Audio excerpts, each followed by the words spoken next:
Alright guys, so here's the first layer of filler going onto the dash. Since I did remove the heating and cooling, I did have to make a block-out kit for the vents there, and then there's going to be one over there as well. But that's going to be overlaid with filler, made completely flat, smooth, and it's going to be painted. But just showing you the progress. This is the first layer so far. So this is the second layer going on. As you can see, it's still very rough. Dash is not easy to do at all. So many contours to do.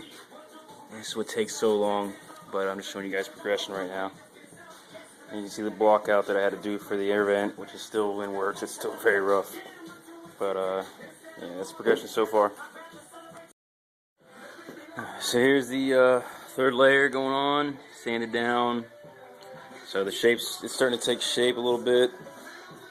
As you can see, the block off plate I had to make, starting to take shape. I had a little bit more work to do on that. But it's starting to take shape, but this is going to take probably, I'd say, at least 10 very thin layers to get it perfectly smooth and ready for paint.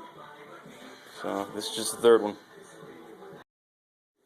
Alright, so this is the collection of speakers so far. So far I got two Audio Q HEC 318s. I got one more on the way, and I got one more to pick up. So it'll be a total of 4 18s. I got two Audio Q 2200s that are modded to run 2500 watts at 1 ohm that are on the way. The mid-range and mid-bass are going to be handled by these. Each door is going to have one Fosgate Punch 8 P1 for the mid-bass, two Cadence CWM 6.5s for the mid-range. The door panel's going to be set up like this right here, which is what I'm getting ready to do, the actual cutouts. I also have my old setup is a pair of Memphis PR 6.5 coaxes, but those are actually really good speakers, so I'll probably use those in the kick plates. And I'm also going to have a set of 4-inch Cadence coaxes going in the A-fillers. So the next thing I do is just mark out for the actual speaker pods for the cutting. Alright, so this is the general cutout scheme. You guys can see it, and it's kind of shitty, but that's pretty much what's going to be cut out right there for the speakers. And then I got to start fabbing the speaker pods.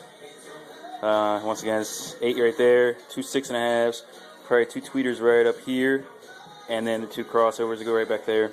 So the top part is going to be recovered, and the rest of it's actually getting fiberglassed. So here are the cutouts of the actual doors, the pieces that I took out.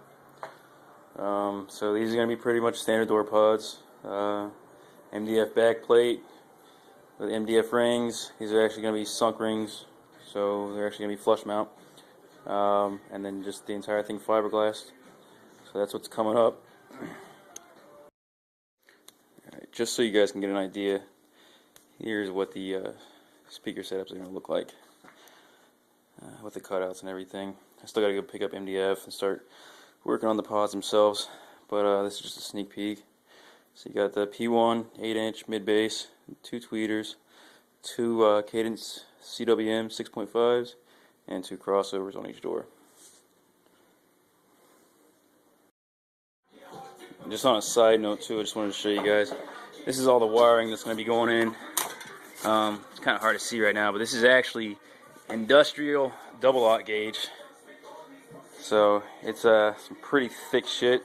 The main reason I went with this instead of like some welding wire double-aught is that this actually has more copper weight per foot than welding double-aught gauge, and this is kind of hard to get a hold of. These actually are used on high power or high voltage generators for industrial use. So this is all the wiring that's going in. It's all double-aught gauge.